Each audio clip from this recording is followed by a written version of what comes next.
Laura, have you, There we go. has your general counsel reached out to you at your place? Not yet. For what? I, myself and Michael, thank you, Mona. See, I still get those moments of, what was I saying? Michael and I met with your general counsel because we did invite the state auditor to our fall conference, and maybe do a guest, maybe do a morning welcome and do another speech, because we did have the former state auditor do that one time. Okay. And she said, and I'm going to look for her name now, and she said she was thinking of reaching out to either the Ethics Commission or to Mark at DFA Financial Control to see if they can do a group or tag team on some trainings at the fall conference. Oh, excellent. Okay. Yeah, yeah. I'll- And I told I'll her about mention it to her. you. Okay, and I told her about you doing a master class now, and that you attend our conferences. So Yes. she was going to reach out to you. Okay. Where is the fall conference this year? It's in Albuquerque so far. Location is to be determined. Okay. We're still working on that along with the dates. Okay. No worries. Just Okay. kind of keep me in the loop, and I'll give them a little a gentle reminder. Okay, cool. Because there's also that a letter that we had from the former state auditor that we're hoping gets renewed by the new state auditor. Okay. Yeah. I'll send you a copy of it. I can be a contact for that. Absolutely. Right on. Thank you. You're welcome.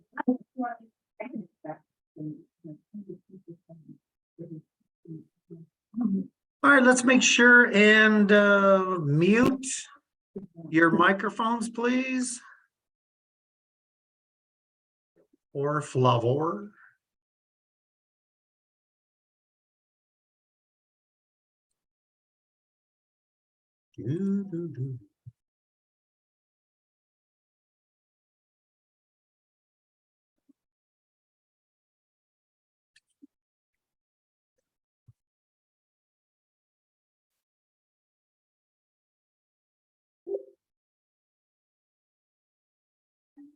Hope everyone's doing well. We ask you to mute your microphones, but turn on your cameras here in the beginning. Let's just say hi to everybody. Welcome, everyone. We haven't seen anybody since the conference, so. And we all remember the conference. No, you know what? I was so happy I made it back to Rio Rancho. I was like, okay, I remember how to get here. All right, Gary, you should have mentioned something. I would have, I would have taken you or something. We could have carpooled. Yeah, I was still in a daze. I did play in a golf tournament the day after I did my little tope, but I think that just made me more sore. All right, Jim and Matthew, Cesar or Caesar? How do you want it? How do you like it? Cesar. Cesar, okay. Cesar, you have a great last name. Oh, thank you. You as well. All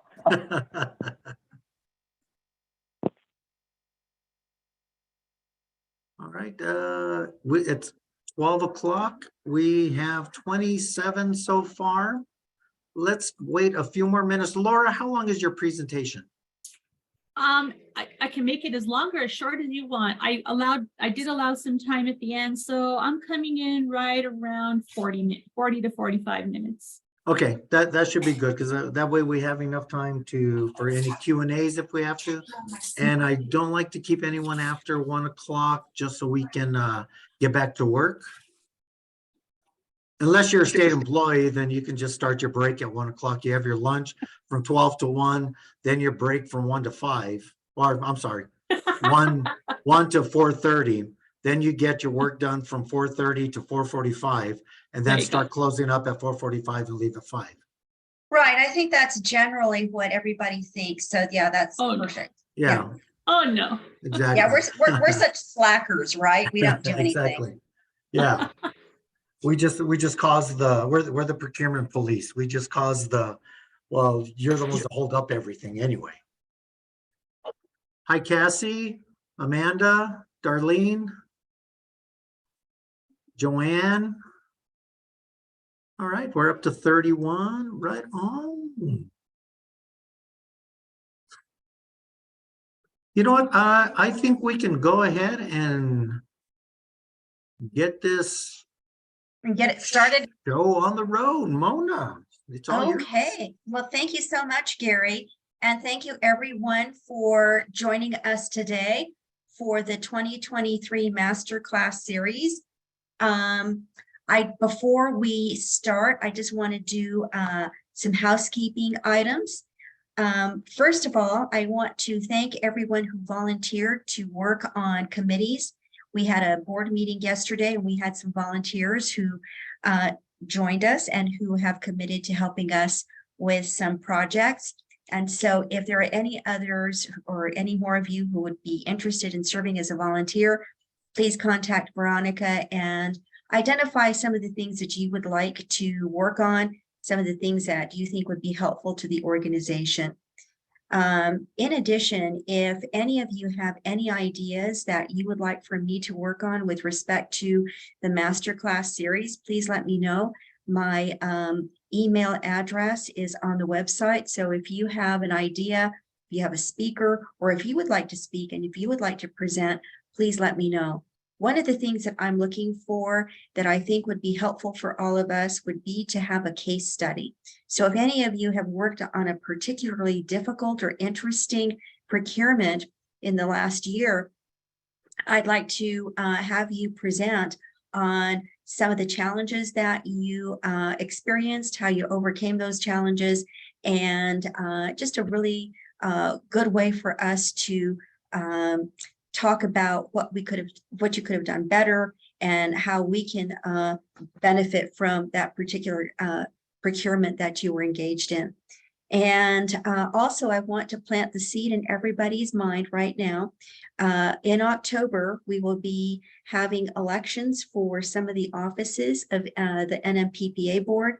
One of them is the president, and the other is the member, what is the other one, Gary? Yeah, we've got president, secretary, treasurer, and I believe the members position. Okay, so we have a good number of positions that are coming up. So if you know of someone that you would like to nominate, or if you would like to nominate yourself, please start thinking about that. So with that said, the spring conference catapulted or was the basis for this particular series in terms of today's speaker. And I would like to welcome Laura Montoya from the Office of the State Auditor. She is the Budget and Finance Director at OSA, and she gets to deal with all of these wonderful procurements of auditors that we need in our individual agencies. And she also is going to speak about the bill that just was legislated in the past legislative session with respect to audits and how those can be acquired by small public bodies. So without any further ado, Laura, I'm going to let you take over this show. Thank you, Mona. I appreciate that very much. It's nice to see everyone, even if we're just in little boxes on the screen. It's kind of nice to be able to keep in touch. And so I am ready to go. Are you gonna, there you go. There we go. So again, hello, everyone. It's so nice to see you. And today I'm going to touch on the process for contracting for not only the small tiers in the local public bodies, but also for main contracts, just like we're going to contract for municipalities. for schools, for every and any state agency in the state of New Mexico. So let's see. The procurement of contracts is a yearly requirement for all agencies in the state of New Mexico who receive or expend any public money. They are, okay. And they. So I don't before know we if go they're- further, whoever has their, can we put your mute on so that we don't have this? Okay, perfect. I think if you can all check your computers and make sure that your audio is on mute, that would be great. Thank you.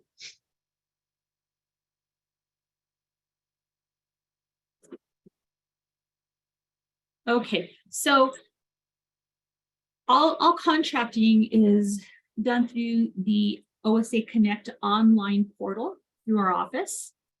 So that's where anything and everything is done. At this point, we don't take paper anymore. And we're trying to move away from paper as much as possible to be strictly online. So that's where we're at right now. So if we could go to like the slide number 3. Sorry about that. Just There let me we know go. to move, yeah. Next one. One more. Perfect. There we go. So the state auditor's office, we work in a tiered system. So when we're talking about the local public bodies, it's driven by the amount of revenue. And so most local public bodies, meaning the acequias and the mutual domestics and the water and soil conservation districts, they will fall under tiers 1 through 4. The majority do.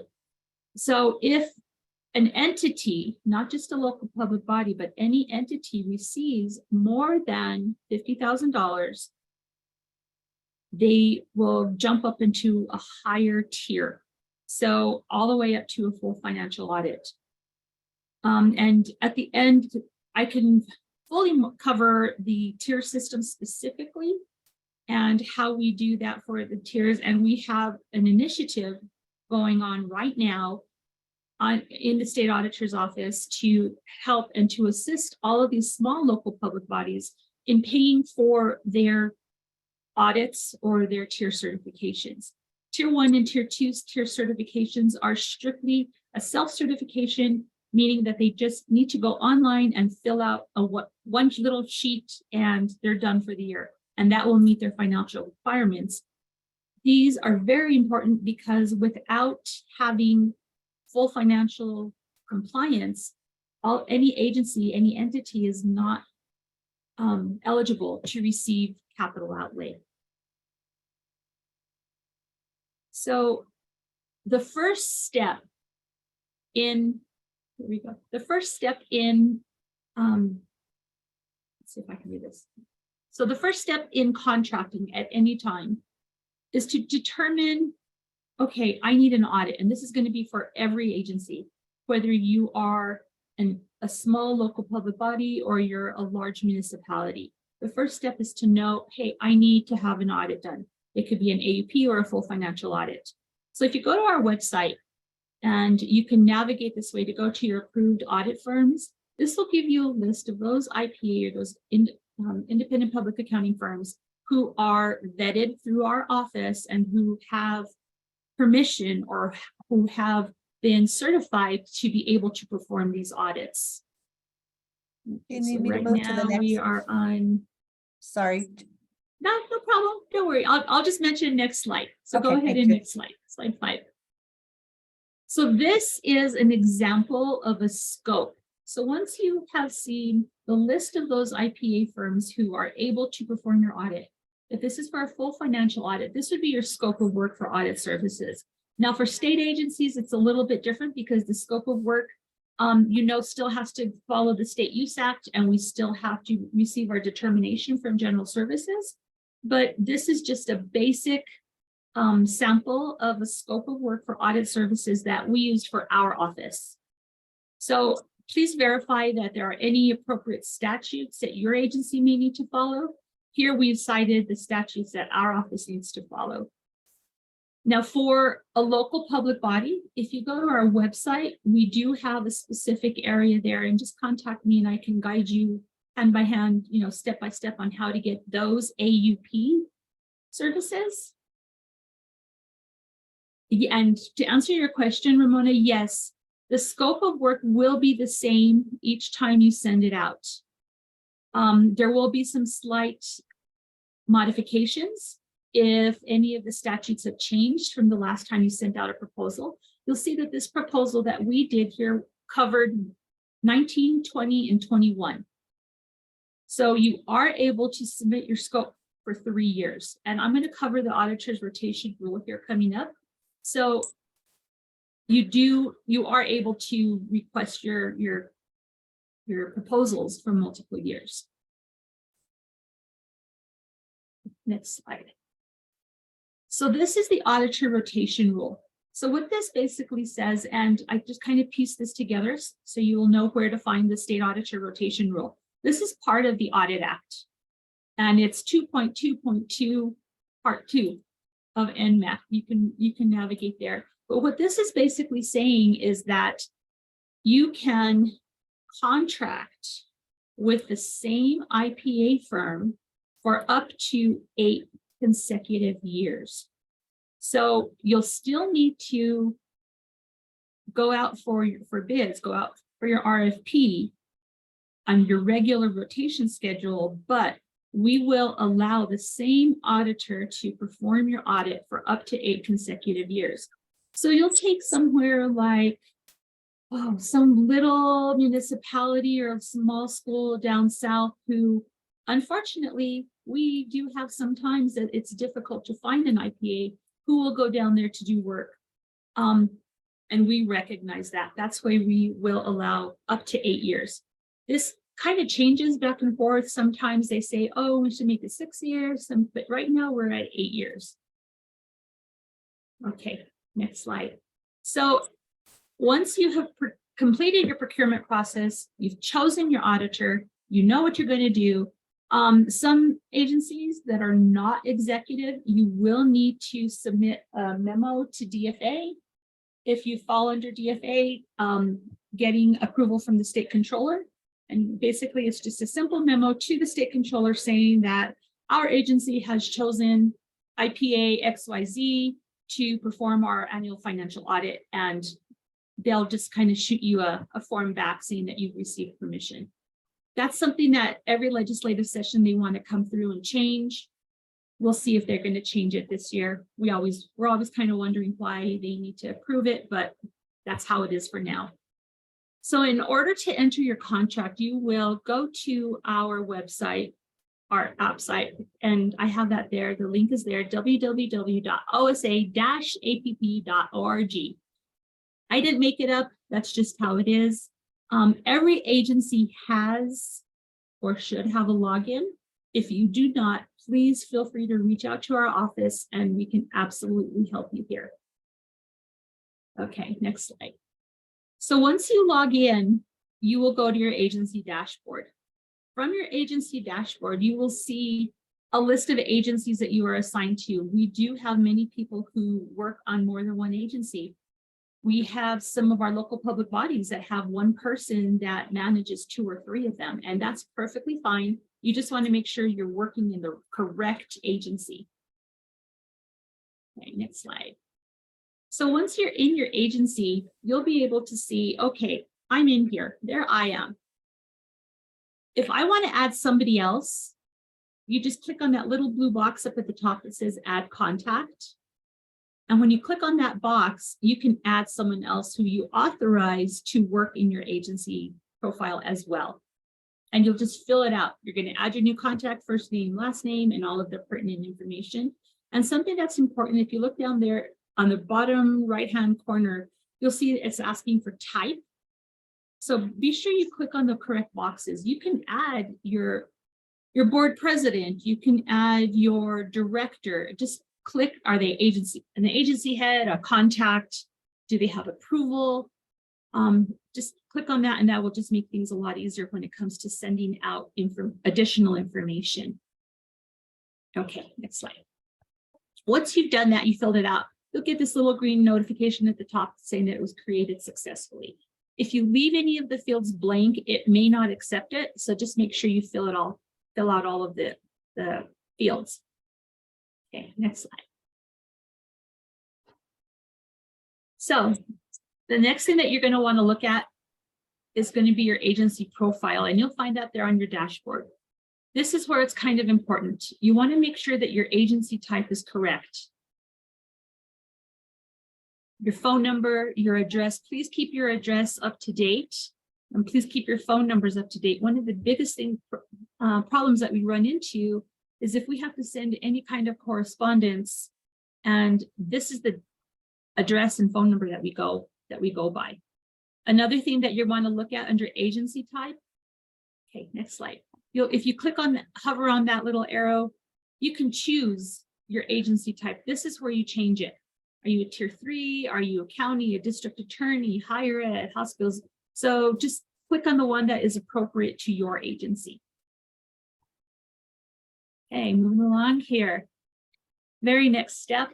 Let me know, anyone, if I seem to be rushing this. I just want to make sure we have plenty of time to go through. I do have quite a bit of information here. So when you're going to enter your contract, this is the first thing to do. You're going to view your contract forms.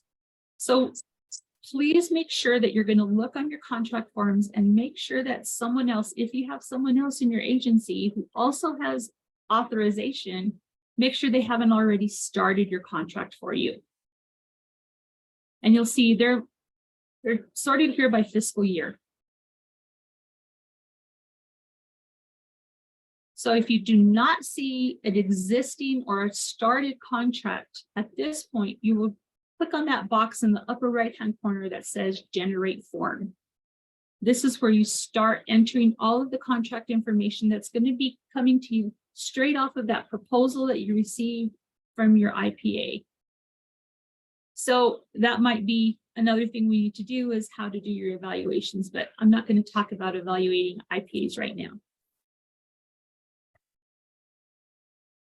Okay, so next slide. Great. So your contract, oh, I'm sorry, go ahead. I thought I heard a question. Let's see, I do see some questions here.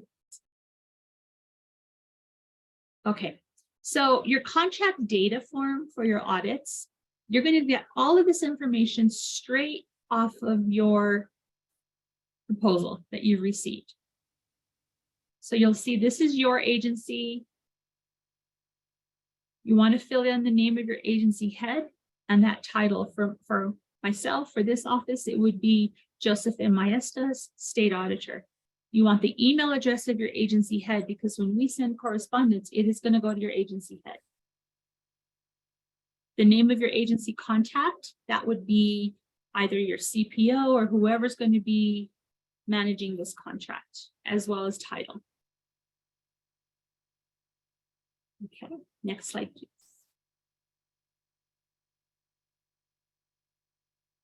So then you're going to come to section 2. And again, this is going to come straight off of your proposal. You're going to have your on-site manager name, that will be in your proposal, and the name of the IPA firm. And what you're going to do here, you're going to hover over this and you're going to start typing the name, and it will come up. It'll pop up and generate for you. Because remember, only those firms who have been pre-authorized by our office will be available in this firm. So if you have someone who, say, a friend of a neighbor or someone else who, oh, I'm a CPA, I could do your audit, but they have not been vetted by our office, you won't be able to fill out this field. Here, your important dates on section 3, you're going to fill out the year that you're filling out this contract. Be sure you fill the exact fiscal year end. Now, we do here in the state of New Mexico have multiple fiscal year ends. We have some with the December 31st year end, some with the June 30th year end. We have some in November, some follow a federal year end. So just make sure that your fiscal year end is here. Your estimated audit start date will also come from your proposal, and as well as your estimated completion date. So now for your single audit requirement, this will apply to your procurement if you have federal funding. And if you have over $750,000 in federal funding, that automatically jumps you into requiring a single audit. This is going to be mostly these larger municipalities and these larger agencies. Okay, next slide, please. Now here, this is what will be really tricky for a lot of people. You're going to have to click the correct bubble next to whether it is a multi-year or a single year procurement. And you'll see why coming up here in the next slide. So if you look at this slide, you're going to see that the bubble was checked that this was a 1 year. There you are. I hate to bug you, but I got a meeting. So this 1 year procurement award, you'll see there in section 6, it's only giving you the fields to fill out for that single year. So the field, if it was a 1 year proposal, you're going to fill out all of these items that are coming straight from your proposal that you received from your IPA. Now, if you choose the next or the other option on the next slide, and you say that this is a multi-year, you'll see here, can you see how it gives you multiple years that you can fill out your data? So what you'll do is you'll click on what year of proposal this is. So in this example, this is a year 1 that you're doing, and you're going to fill out all of your items for year 1. So the state OSA Connect does not automatically fill out this information from prior years, but you will need to make sure that all of your information is filled out for each year. Now, once you're done at any time, you could go next slide. You could hit save information, and I suggest you hit save information often. How many times have we had a power surge and you lose everything and you have to start over? So hit save information whenever you have the opportunity. Now, every agency has the opportunity to fill out your agency contract reference number. Some use a reference number, some don't. Our office, we do use one, but other agencies, you use your numbering sequence that you use. This is the location also that you're going to, as discussed with your IPA, you're going to say how many copies you want. We have some offices that don't want any hardbound copies. Some offices want 10, one for each board member. They may want one for, you want one for the mayor, you want one for each city councilor. That's just something that you have already determined. And then if you have any other provisions, I mean, I know myself in my RFPs that I send out, I always ask for additional items that you can provide at no additional cost, such as training. We just went through an RFP process that we asked that question, what can you provide at no additional cost? And the successful bidder is going to come in and train our staff, which is great. And they're not going to charge us for it. I'm sure they built it in, but on paper, they're not charging. So again, a green text it'll come up at the top of your page and it will say save successfully. Okay, so next slide. Good on time. Okay, so when you're all done entering your information, down at the bottom of the page, you're going to see preview and submit. Very important. These are the steps that are always left out. If you don't preview and submit, it's never going to come to our office for review. That is so important. You have to preview and submit. Otherwise, it's just going to stay in your queue. It will never come to our queue for a review. And you'll see, again, in this example, we filled out everything. We are including our gross receipts tax here. Please, when you're requesting your bids for your audit contract, ask in your scope for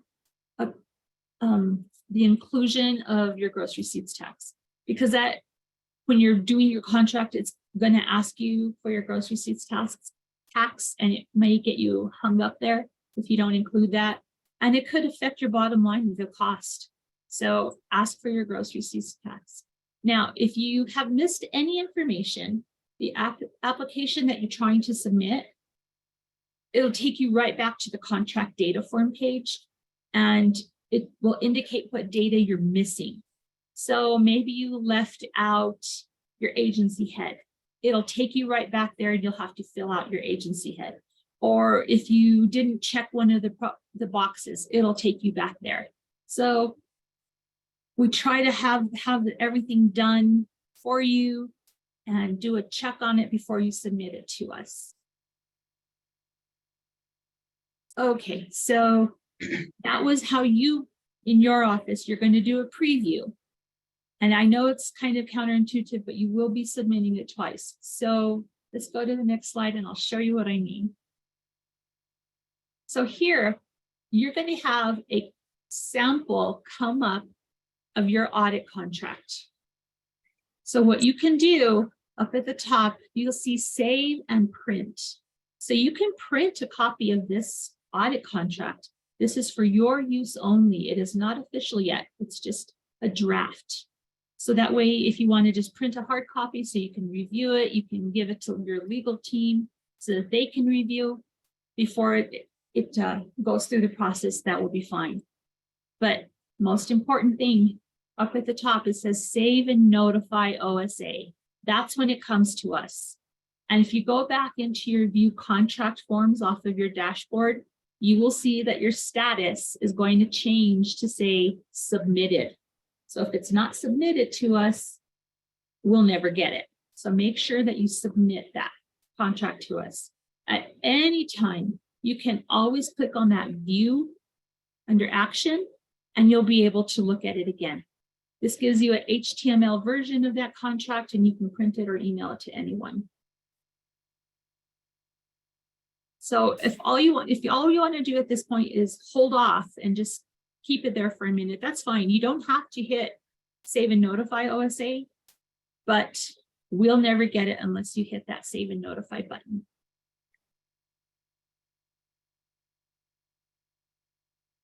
So once it comes to our office, our contracts review division will get your contract. It will check it for completeness. We are not going to cross-reference it back to your proposal. We're just looking at that audit contract for completeness and for accuracy, making sure that the numbers add up. Sometimes they don't, just a cursory review. Our office, we do not sign off on your audit contract. The audit contract is going to be between the agency, which would be your agency, and the IPA. That's not for us to sign off on. Our signature doesn't even go on it. So if we could go to the next slide. Checking here. Okay.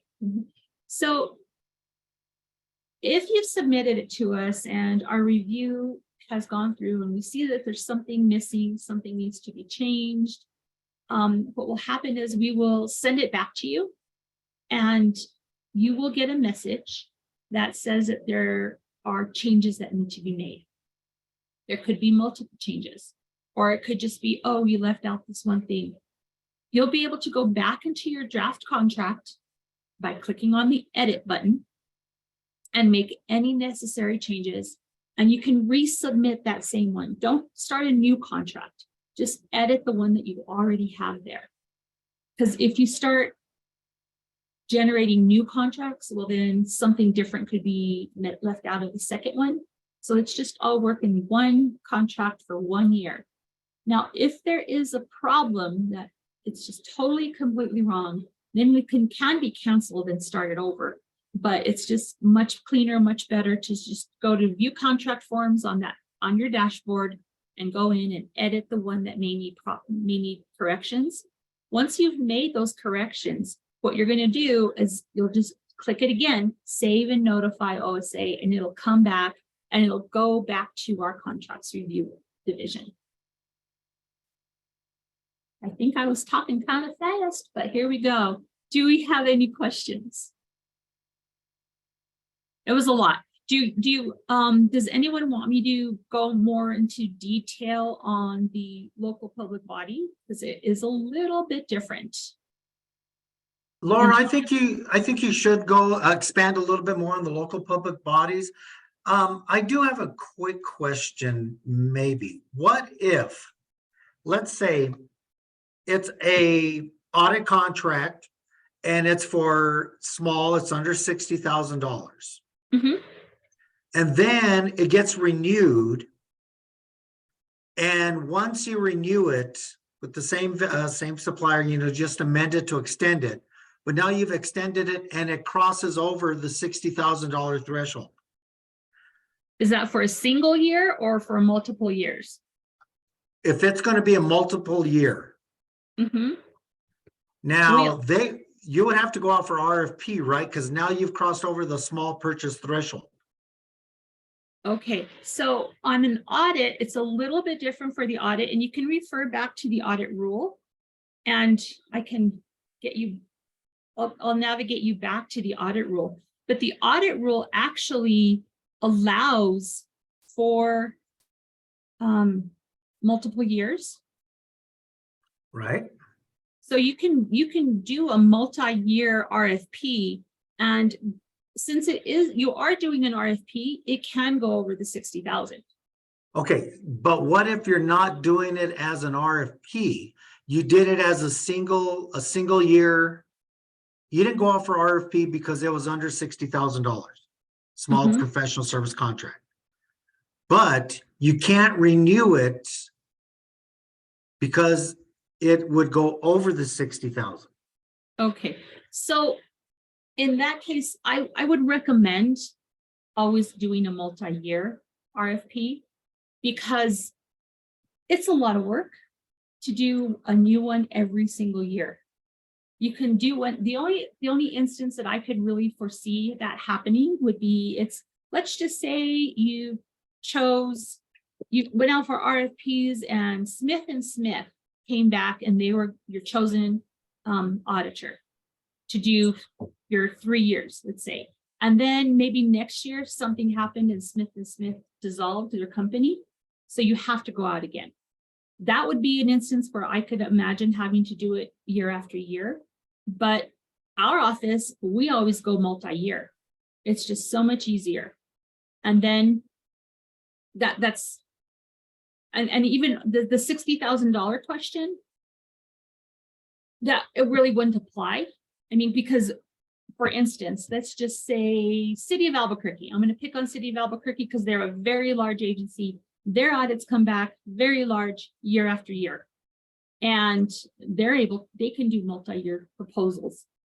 But also consider that their proposals come from some of the very largest companies, some of the largest IPA firms. So Gary, I'm sorry. No, I just wanted to see if I answered your question. The question was posed to me, Uh-huh. and I looked at it as if you didn't go out for RFP, but you did do a small professional service contract for audit firm, and it was Mhm. under 60, that's fine. Right. But you can't amend it for a second year Oh, because now you've crossed over the $60,000 and it's no Mhm. longer a small professional service contract. So I advise that what should be done is go out for RFP, for a Yes. multi-year RFP. absolutely. And Okay. what happens is from year to year, it is not an amendment. You're actually doing a new contract for each year. Okay, the so audit- they could have done the first year for 45,000 Yep. and then just do another year, brand new contract for 45,000. Yes. Yes. And that's what I was going to say is Okay. that each year you're doing a new contract, but the NMAC rule for the state auditor's office, for some strange reason, you guys do not allow for amendments. You guys require a new contract. And Yes. so in that particular case, if that entity had contracted with an auditor for $45,000 and the auditor completed that work for that year, then the next year they could contract with that same auditor for $38,000 or $58,000, whatever it is, because it's a new contract. So it wouldn't be they wouldn't be splitting necessarily. It wouldn't be violation. Artificially Yeah. splitting. It's Hector not a split Lopez, procurement.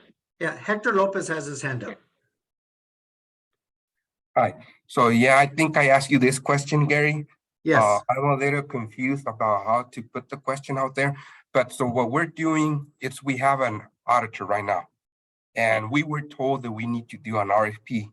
I think this is the second time that we use the same auditor. And now for the third time, I don't remember if it's the third or the fourth time when it's gonna cross the $60,000 limit.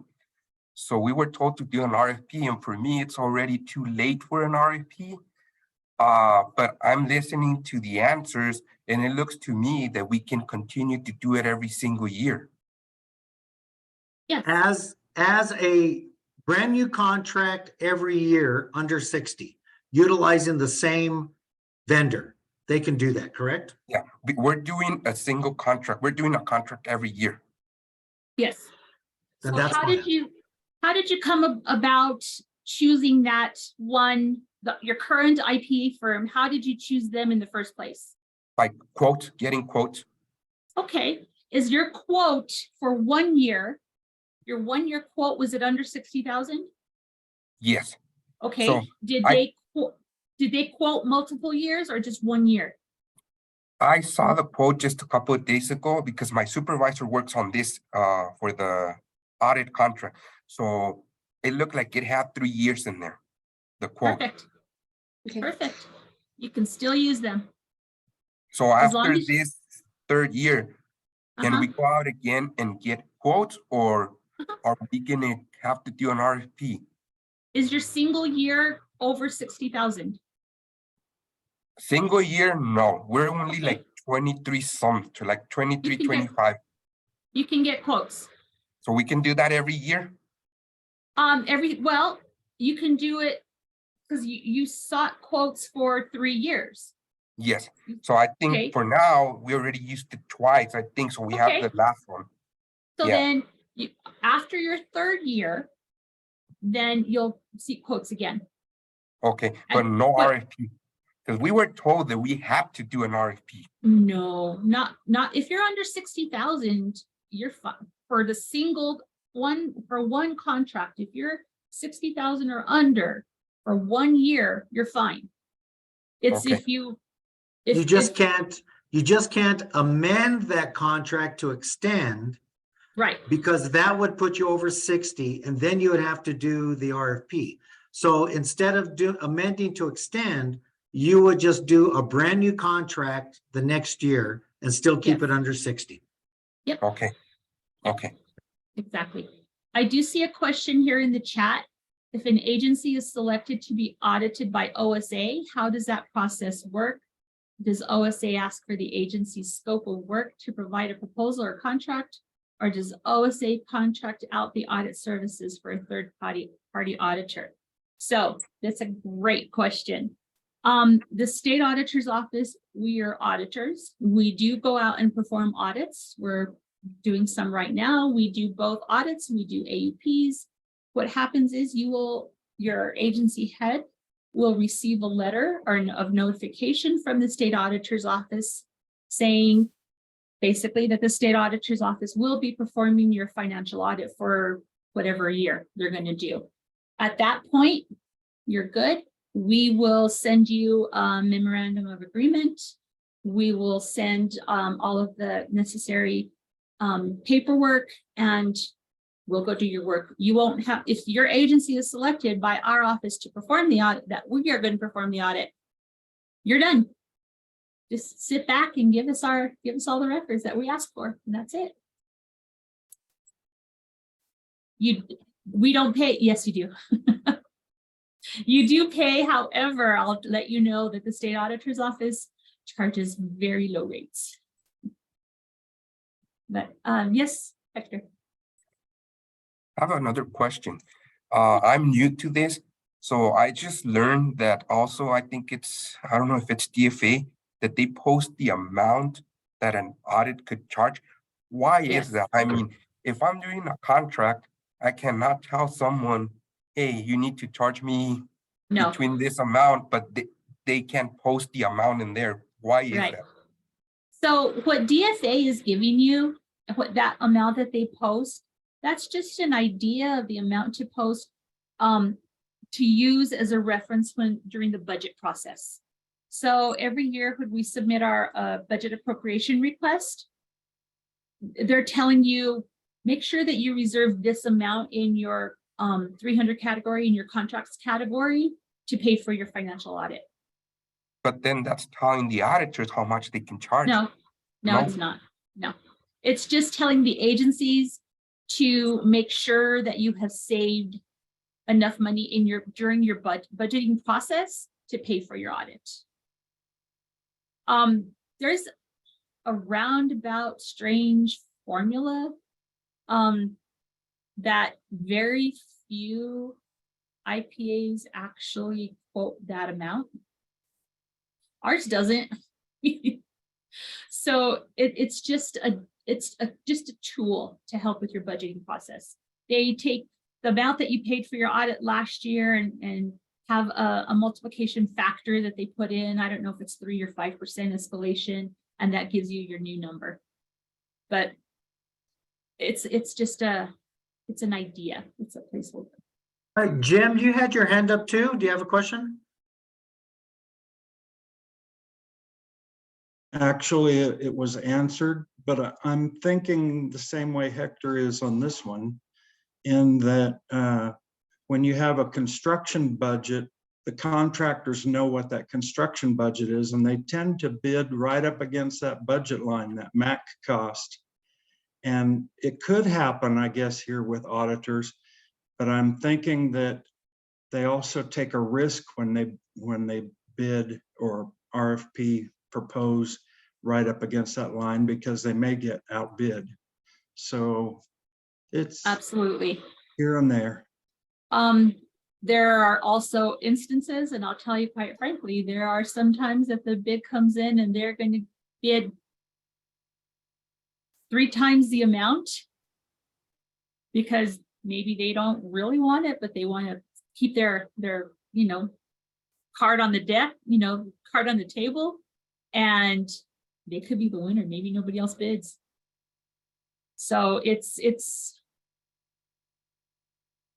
kind of I don't want to say it's a game, but it's a little bit of a card game just to do this. But as far as the IPAs are concerned and the audit costs, it's public information. The historical data is there, so they can see the trend on how much your audits have cost you over the years. So they have their formulas on how to calculate, and they're always really, really close. In the state audit, the audit rule has a lot of information on that too. Check here. I'm gonna go back. Go ahead, Hector. I'm gonna go back to the question about the RFP. So you are okay if we get a quote for 3 consecutive years, Yes. but it's single year. We're good with that. I mean, because since you already have all the total for 3 years, then Yes. adding those up, it could be up above 60. No, So- you don't add. It's not cumulative. It's per year. Okay. Yeah. Okay. Thank you. When you're entering your information in OSA Connect, make sure that you click the little bubble that says it is a multi-year RFP. And for year 1, you're going to enter your year 1 date, your year 1 totals, and then you'll enter your 2 totals and then your 3 totals. But Okay, that doesn't make us do an RFP, right? No.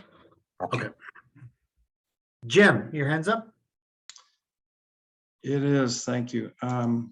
So in the presentation, Laura, you have talked about this in terms of agencies, and I assume primarily state agencies.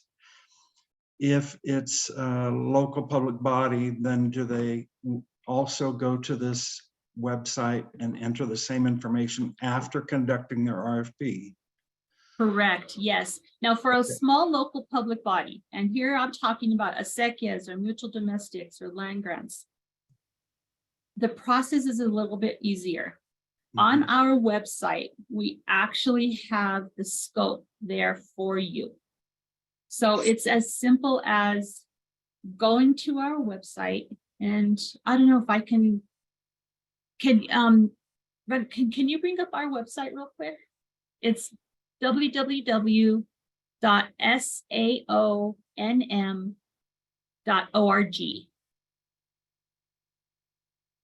And no, it's SAO. SAO. There you go. NM.org. There we are. Perfect. Now, if you go to where it says tiered system reporting, click there. Perfect. And scroll down just a little bit. Okay, so do you see there's tier 3, tier 4, tier 5, and tier 6 agreed upon procedures? Once you've determined, and just above it, it says download, where it says download the form, that'll help you determine what tier you're going to be in. And it's revenue driven. So depending on the amount of revenue you receive, and this will help you figure that out, this will show you these where you see the agreed upon procedures.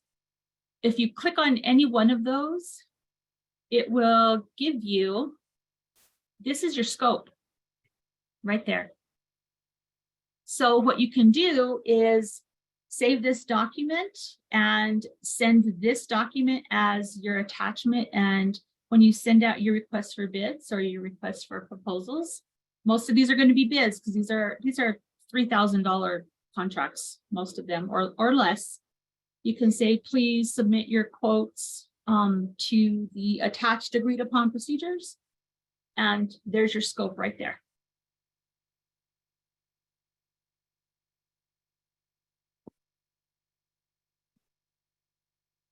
All right, do we have any other questions?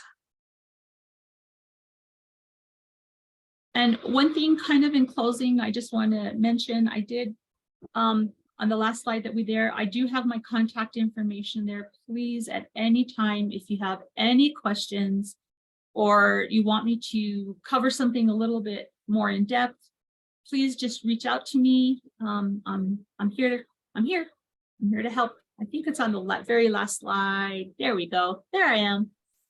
Okay, and You can Laura, just do we have this PowerPoint to where we can post it to our website? Yes, We do. I did. I sent it to you. I did Perfect. post it in the comments, Gary, and fingers crossed I can put this out on maybe the YouTube channel along with the recording today. Okay, perfect. Well, if there are no more questions, then I'd like to say thank you, Laura. Thank you very much for doing this presentation. One of the reasons why I wanted to have you join us is that I have done the process for my agency in terms of going online and submitting the information. And I will tell you that I'm not really sure why, but I always have trouble. It's pretty intuitive, but and easy, but I always land up calling someone at your office about whether I've done it correctly or not. But one of the angst that I do have about it is that if I've done an RFP, I have a multi-year agreement. Why do I need to then do a full-blown agreement again? Why can't I just do an amendment to the master agreement that I have?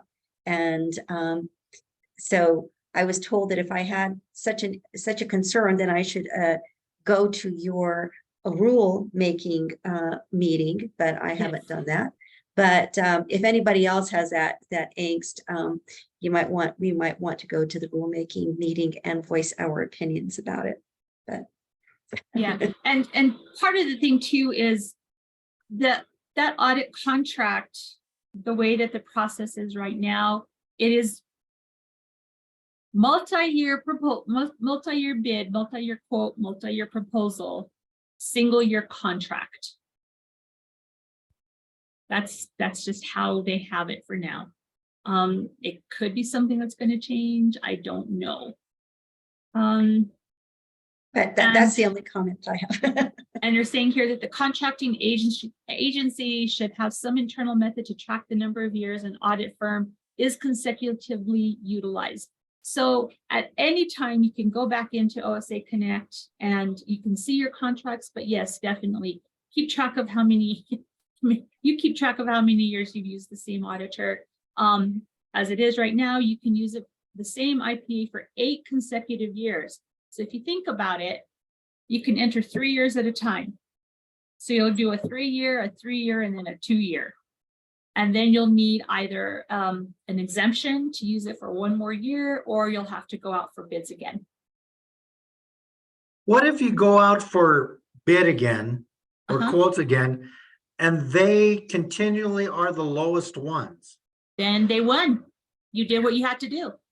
Well, Okay. not necessarily, because if you're going out for RFP, they're not going to be based on lowest bid. I mean, on the lowest cost. I mean, the RFP is going to have other criteria. Best obtainable. So So- if you're in that situation that we've had situations come across where there was only one bidder. What do? You only have one person bid. What do you do? And they've already done it for 8 consecutive years. 2 things can happen. Either one, you'll receive an exemption from our office, or the second option is our office will say, okay, we'll do it this year. But the way that the rule says, the rule is written right now that they have to sit out for 2 years before they can come back in. But if they're the lowest bidder, and you can substantiate why you're going with them again, you'll need to receive an exemption from our office. One of the things that I've noted is that most of the audit firms recognize that rule, because Yes. we had a firm that had been awarded a prior RFP, and when we went out for RFP the second time after their term had expired, they were concerned about whether they could propose on that RFP. And they looked at the rule and they said, we are fine with it because we did the prior one for 3 years. So, but they're pretty much in line with that rule. However, I must say that for the smaller agencies, it's very competitive in the sense that very few audit firms are interested in doing audits that are less than, $60,000 or $50,000. They really don't see much incentive because, as I understand, it still is very time consuming for them. And so they're not really interested, and it's really hard to capture an audience broad enough to really determine which one is the best proposal. They're just not interested. That's the truth. That's the truth. And it's absolutely true. Absolutely true. And we recognize that also. Some of these, small little communities that are, I don't want to say out in the boonies, but that are a little more rural, they have a hard time. And well, I'm not even luckily- talking about small communities and rural areas. I mean, I'm talking about my agency, and it's fairly big, but the amount of work that it generates for the auditor, or the way that it has been structured in the past, and they look at it, it hasn't generated, $50 or $60 or even $80,000 worth of work for the year.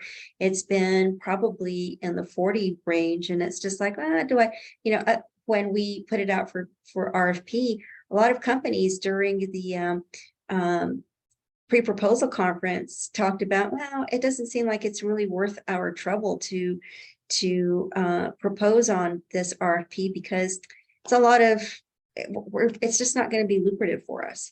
Right. I oversee at HSD, I oversee 2 other agencies as well that are very small, that their audit probably doesn't even hit over $10,000. Because I also have oversight on the Commission of the Status of Women and the Office of African American Affairs. So we process all their contracts and POs for them. And when it comes down to the audit, they're not even at the $10,000 mark. So Right. good information, great information, Laura. I think we are going to utilize you on information like this for conferences, because I think a lot of this is great information because everyone has to do the audit. And I think a breakdown like this is vital for not only for the beginning procurement person, but for the advanced person. We all have to do it. And sometimes it's like, okay, what do we have to do? So Laura, do it. thank you. You're welcome. You're welcome. We do it And it once will- a year and it's like, oh, wait a minute. What did I do last year? Yeah, Exactly. no worries. And these presentations will stop the number of calls that people like myself make to your office during the time period that we are going through the RFP process. Feel So free. anyway, thank you very, very much. Now, folks, don't forget that we're still looking for volunteers. If you want to volunteer for a committee, we are really looking for your help and your input. And also I'm looking for masterclass ideas. And again, if you want to present on a case study, that would be awesome. And start thinking about elections in October because it's right around the corner. So thank you very much and we'll see you next month. Good Bye, job, everyone. everyone. Job, Laura. Thank you. Way to go, Thank you, Mona. Laura. Thank you. Anytime. Thank You you. guys have a great rest of your day. Thank you. Bye, everyone. Bye. Thank you.